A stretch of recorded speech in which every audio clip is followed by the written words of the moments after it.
dag skal vi simpelthen lave noget lidt anderledes, end vi har lavet i de andre videoer. I dag skal vi simpelthen ud og overnatte 24 timer i en skov sammen med gutterne. Vi giver flere informationer, når vi kommer derud. Lad os gøre det. Nu er vi simpelthen ude i en skov med Axel og Nico, han er kameramanden. Ja. Han kan lige sige halløj. Halløj. Vi er simpelthen inde i det her lille skovareal. Som I kan se, så er der sådan mark lidt udenfor. Og vi må ikke gå ud for det her skovareal. Vi har pakket ting med, vi har brugt de sidste 2 timer på at slæbe det ud. Klokken er lige præcis 12. 3 minutter over 12, så det er først der i morgen, at vi smutter. Yeah. Og vi skal jo have lavet det her sted lidt pænere, så vi kan bo her. Yeah. Så det tænker jeg er det første, vi gør. Så lige nu så er Axel, han er i gang med at rydde jorden lidt, fordi vi har lidt sådan... Det ligner lort. Nikolaj, han er i gang med... Opgravning af planter. Opgravning af planter og brænde til bålet. Ja, Oscar, han er simpelthen med. Oscar, han er også simpelthen med som... Han gad ikke. Så vi skal lige have fjernet nogle af de her planter. Så jeg tænker bare lige, at vi kan ses, når vi har fjernet nogle af de her planter. Ja!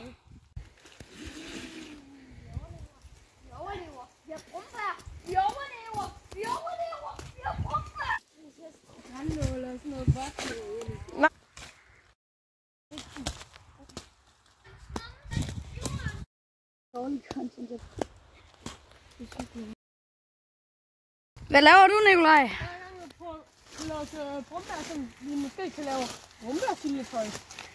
Jo, det lyder ordentligt fedt. Ja. Finder du nogen? Ja. Jo, jeg kan godt lide, at Oscar bare skulle med på at se, hvor vi skulle. Nu er det vores med på hinanden. Nå, men det kan du jo godt passe dig selv, ikke, Nikolaj? Ja. Hej. Vi laver bare bådstedet her på det næste. Ja. Så Axel er simpelthen også i gang med at grave noget jord op, så vi kan få lavet et hul. Så vi kan sætte bålstedet her nede i hullet af en eller anden grund. Jeg ved ikke lige hvad. Hvorfor? Vi går ikke ned her. Vi går rundt om det, så der ikke kommer knister, og vi sætter ild til det hele. Okay. Fordi vi gider ikke bruge vores kostbare vand på det slags. Okay. Det lyder nice. Så kan man lige se Nikolaj deroppe i baggrunden nu. Som plukker brumbær. Han plukker brumbær. Så er det sådan heldig. Ja, hvordan går det med brumbærene? Hold da op, du har da fået samlet nogen, hva'? Ja. Jeg tænker, Axel, har du nogen idéer, hvad vi kan bruge brumbærene til? Vi kunne lave noget brumbærsyltetøj. Jo, ordentligt fed det. Ja, vi kunne putte det på sådan oven på en morgenbolle. Nå ja, og vi har også morgenjuice, selvom vi har drukket lidt, men... Ja, se, det her det er vores bålsted, lille tår. Her er bålstedet, her er vores bord med maden og det der. Og herover har vi vores grej, sådan vi skal lave sådan en hytte her. På det her område, lige sådan her omkring. Og Nikolaj, nu har du ikke tid til at plukke flere brumbær. Nu går vi lige... Nikolaj, jeg tænker, at vi kan lige gå ud på sådan en tur og vise, hvor det er, vi ikke må gå ud fra. Vil du med? Nej tak. Nikolaj, se. Vi må ikke gå ud. Kan I se? Lige der er der sådan en skilning mellem det her og det der. Lige der. Vi må ikke gå ud på den der linje. Hele vejen om. Og så, hvis vi lige går ud til... Vi går ikke ud selvfølgelig. Sådan lige der. Shit, der er et eller andet her. Nikolaj, pas nu på, at du ikke går ud. Du må ikke gå ud. Kom, nu går vi hele vejen med firkanten rundt. Jeg går ud nu, så challengen over for mig. Kom, Nikolaj, nu går vi lige rundt den og ser. Nikolaj, kom. Det er bare for sjov. Vi er ikke ude det der. Det er lige der, det går. Der går jeg lige lidt udenom. Se også, så er det sådan lidt. Det er inde af skoven. Og en masse brumbær, så vi kan få lavet noget brumbær med her. Ja. Så jeg kan se, vi er midt ude på den næsten. Så. Ja, det er ordentligt nice. Nu jeg tænker, at vi gerne med at holde noget brænde. Ja. Så ses vi lige om lidt. Ja. Nu kommer vi tilbage. Jo, Axel, hvad laver du? Der er virkelig dårligt lys. Damn. Så har vi brænde. Nej, det er brænde til hulen. Når det er til hulen. Axel her, som er i gang med at forberede pinden, så vi... Jeg hjælper. Jo. Han har fundet en lille pind. Jeg har fundet alt det her. Jo, det er faktisk godt nok, Nikolaj. Ja. Og så Axel, han er i gang med at bygge til vores hule. Det skal jo også her på et tidspunkt. Det skal vi. Vi skal have et eller andet at sove i. Altså, hvor meget er klokken egentlig blevet? Det ved jeg ikke. Klokken, den er simpelthen en halv. Så ja. Vi har allerede været en halv time. Ja. Vi skal også have frokost på et tidspunkt. Hvad skal vi have til det? Hvad skal vi have til frokost? Altså, jeg tænker, vi har jo brøden med. Så altså, vi har jeg har forberedt lidt. Det skal ikke være nogen løgn. De har nudler. Det gør det. Jeg ved ikke, hvad sådan en smag det er med. Men det dufter foran. Det gør alle nudler. Det her det er alt mad. I aften så skal vi have hotdogs. Ja, det er meget. Og sådan noget. Ja. Vi har olie, vi har æg. Popcorn, og vi har... Den er ordentlig sjov. Og vi har alt for meget slik. Vi har også det her saftevand. Drenge, har vi egentlig brætspil med? Det her. Nej, det har vi ikke glemt. Jeg glemte Uno. Jeg havde lidt taget det med. Jeg har ræb, gutter, til at binde pindene sammen til hulen. Jeg tænker simpelthen lige, at vi bygger lige den her lille hule lidt. Og så ses vi, når vi lige har fået lavet lidt på hulen. Jeg er simpelthen lige i gang med at gøre pinden klar. Det er meningen, der skal være det her væg, fordi så kan vi sådan have nogle pinde derude. Det var bare det. Hvor lang skal pindene være? Så langt som de er sådan. Så langt der cirka. Ja. Prøv at kigge, jo faktisk. Der er også et væg på den der. Jamen, det er det. Det er det, jeg gør. Nej, han skål. Okay, jeg går ud og finder de grene, kom. Tibilen. Ja, tibilen. Ja, nu ser vi, hvad vi finder på. Tibi. Vi går ud og nakker et træ. Ja. Vi nakker det her træ. Det her træ, det der. Det her, det bliver en montage, okay?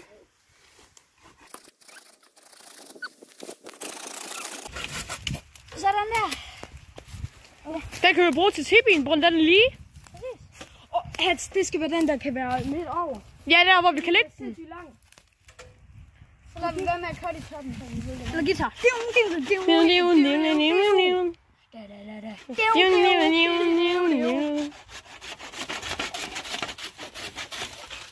Sådan der.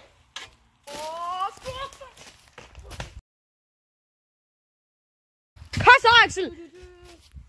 Han tager din mor og greb den. Kom så! Det var vores karate-stup. Ja. Jeg håber virkelig, du har set mere end en online tutorial på 30 minutter.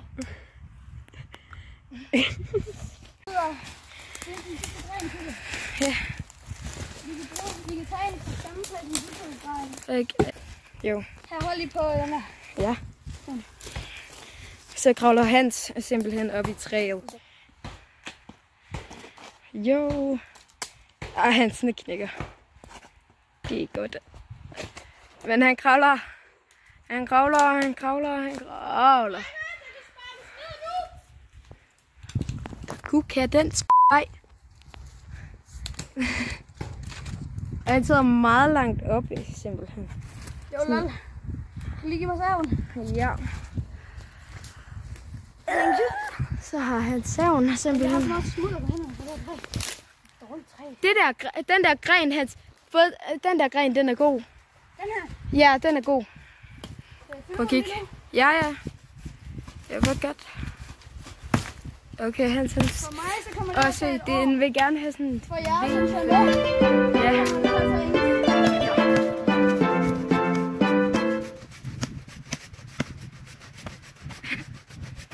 Og hvad er Nikolaj simpelthen gået i gang med? Nikolaj, han har fundet et andet træ og gået i gang med at hugge på.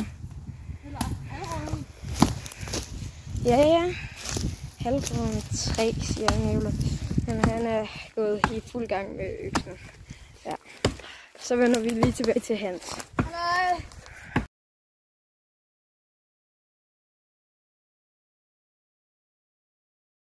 Vi ser lige, Nikolaj, kan han fælde træet?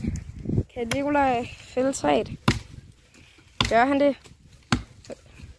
Der falder simpelthen grene ned i. Nikolaj, hvad laver du? Vælter det ikke over mod kameramanden? Hold da op. Så knak det simpelthen. Hvad har du tænkt at bruge det til, Nikolaj? Brænde. Ja. Det bål. Ja, det er faktisk en ting. Nikolaj har fundet en masse gode grene til bål. Han tykke, så de kan brænde lidt længere. Det er godt. Vi vender tilbage til Hans, og han er stadig i gang med at save i sit træ. Jeg ved ikke hvad. Det er godt. Ja, Nikolaj, han begynder. Nu går Nikolaj simpelthen. Kommer renen? Nej, det gør den ikke.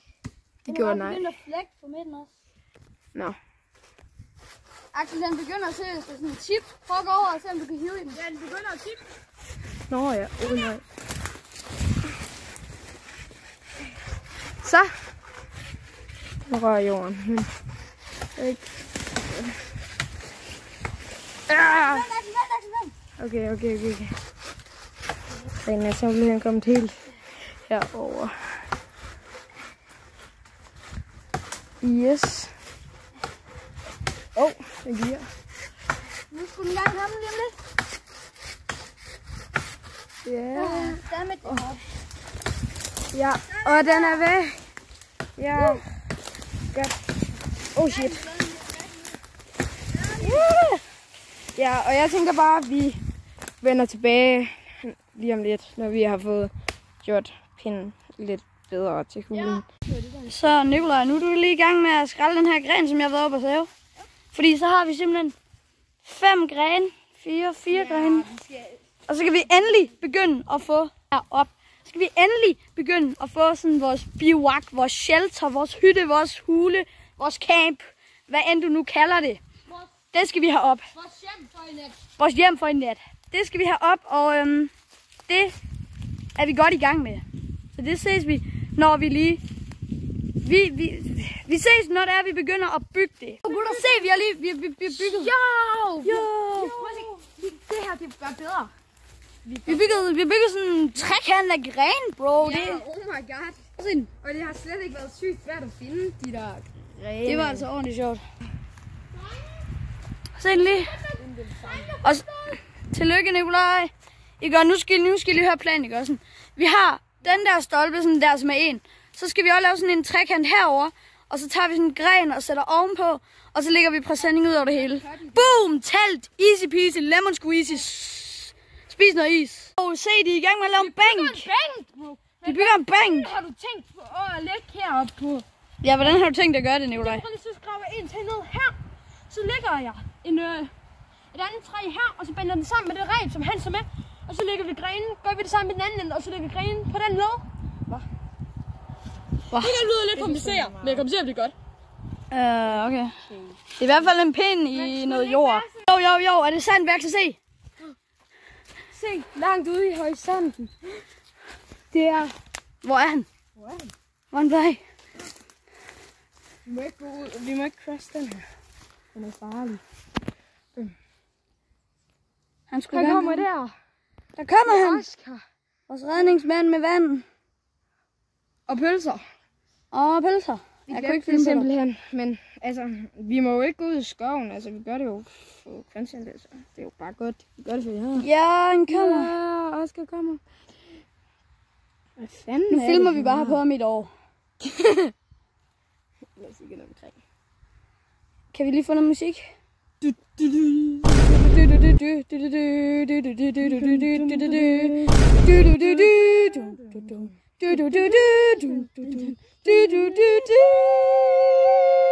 Politics.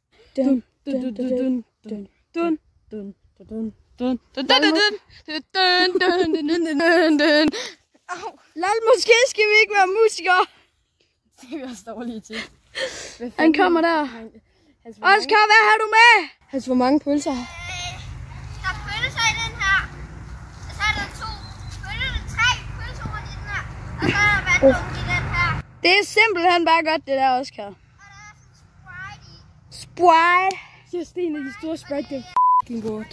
Lol, hvad synes du om Sprite? De er rigtig gode. Få pinden i hovedet.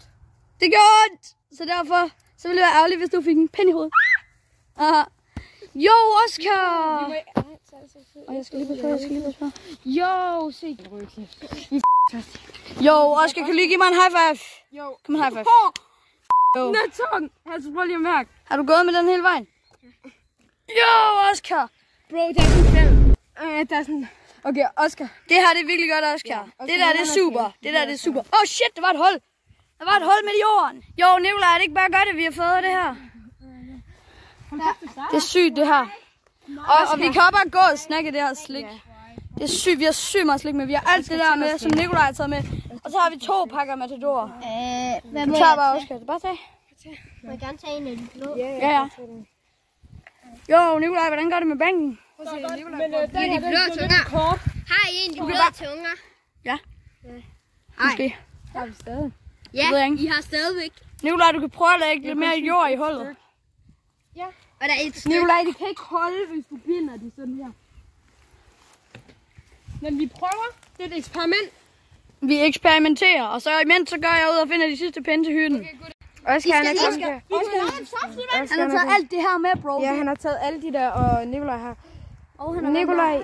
Nikolaj, han er virkelig tørstig. Og vi er simpelthen i gang igen. Hans, han... ja. Hvad f***en laver du med den sav, Hans? Lad det ikke bande. Shit. Hans! Du stikker nogen ned med den sav på et eller andet tidspunkt. Han har væltet et træ! Den er god. Jo, han grittier på den. Bare lige. Vi er ikke undgået naturen. Vi er bare gode på en anden måde. Vi udnytter den på rigtig mange onde måder. Ja. Nej, det var selvfølgelig en Sådan vil han sige det. peace for naturen. Ja, peace. Ja, peace. Ja, godt. Nu får I lige at se Nikolaj i rigtig lang tid, som lige graver et hul til den her bænk, mens mig og Axel går ud og finder flere brumbær og nogle grene.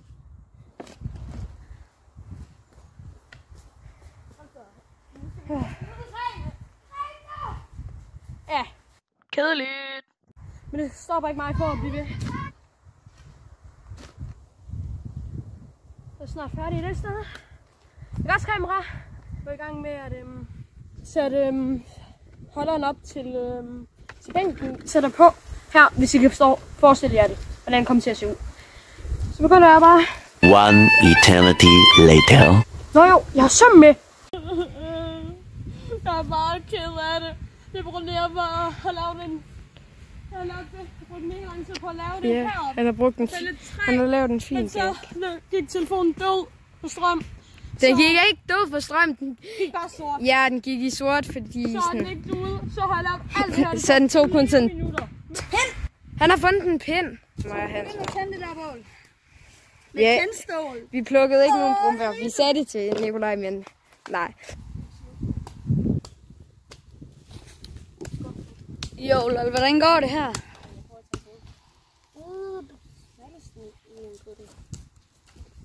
Det går virkelig godt, kan jeg se. Der røg nogle fingre ind foran. Shit. Jo, der er faktisk godt i... Der går helt i de der kviste. Okay. Men jeg kan godt se dig. Vi har jo ikke pølser med. Jo, vi har. Jo, så er vi nødt til at slagte en gris, jo. Jeg kan se ild. Jo, hvis det der... Det... Axel, vi bliver nødt til at dække. Axel, du bliver nødt til at stå for en vind. Det er et dårligt tidspunkt, der kommer vind på, vil jeg sige. Jo, og til jer, der spørger, om vi har fået lov til at lave bål herude i skoven. Det ved vi sgu ikke, men det er sjovt. Det er rigtig sjovt. Nå, men så ses vi nok lige om lidt, når det er, at bålet det er op at køre. Så begynder vi at lave vores frokost, som er nudler. Op at køre! Hvad sker der lige pludselig? Jeg var gået hen mod Hans, og så lige pludselig... bro. Det er der jo kun i den ene side. Ja, men jeg ved det ikke, hvad der sker. Det var fordi, jeg tændte i den side. Jeg skulle have tændt i midten. Og Nikolaj, han har desværre ikke flere store støm. Er det ikke trist? Så jeg er nødt til at ofre et træbord. Nej, det gør jeg ikke. Det er lidt dumt. Hej Nikolaj. Men det kommer an på, om jeg vil gøre det. Klokken er altså 2. Jeg ved at være godt sulten. Ja, det må man sige. Jeg har brugt sådan helt en af dem her. Vi bruger det. I farvel til Så nu er Axel simpelthen lige i gang med at lave noget nudelbag, og det er det, I kan høre. Og jeg skal lige have trimmet vi har seriøst mistet allerede vores første flaske. Vi har kun 2 flasker vand mere. Det er ikke særlig godt. Vi skal spare på det. Det var jeg god til. Jeg trimmer det, jeg giver det et haircut. Min økse er så fast. Sådan der. Og fri. Prøv lige at kigge. Bålet. Det går amok. Axel, vi skal have grillen. Prøv lige at kigge den her rest. Det var det der, jeg brændte mig. Det er da jo helt sort. Det er jo fuldstændig vold. Det går mok. Axel, du skal skynde dig at sætte det på nu, mens vi stadig har ilden. Du skal sætte det over nu. Du har travlt, boy. Det bliver bare lidt kniv. Knækker den lige på midten. Klør og sviger ligesom brandmælde. Det gjorde det også for mig. Så jeg der ikke ved det, Axel han brændte sig. Fint, Brunner, det kommer til at blive løsnet op. Ved du hvad? Jeg tror bare, vi siger cut. Ja, der er Axel i gang med at lave pølser, så vi kan putte i nudelsuppen. Ja, jeg fik simpelthen den fantastiske idé, at vi kunne skære dem over. Jeg ved ikke, det er vores... vi har kun én spisetallerken hver, så det er rigtig godt, at vi bruger en af dem. Det Det er pølse af så meget. ja. Og det vi gjorde bare inden. Okay, guys. Jeg tror simpelthen, at jeg tror, de er færdige. Og jeg er også blevet færdig med bacon. Ja, det er jo perfekt. Så vil lige stille nudlerne her, altså. Og det var simpelthen alt for den her video. Det er nice. Slutter med, at vi spiser mad. Det var part 1. Hvis I godt kunne tænke jer at se Vi part 2. ses. Prøv at se, så ligger ham og chiller der. Det er altså godt lavet, Nikolaj. Nikolaj, kan vi lige få en high five på det? Det er altså godt lavet. video, så kan I bare lige Det er godt. Og så imens, så har mig og Axel simpelthen noget mad. Fået mad. Ja, de Så tog skal vi faktisk ikke særlig lang tid at lave det, altså. Så skal vi også have noget Sprite. Det er det, Axels. Ja, Og det er det min i midten. jeg ved ikke hvorfor. Så nu ses vi lige, når vi har spist vores mad.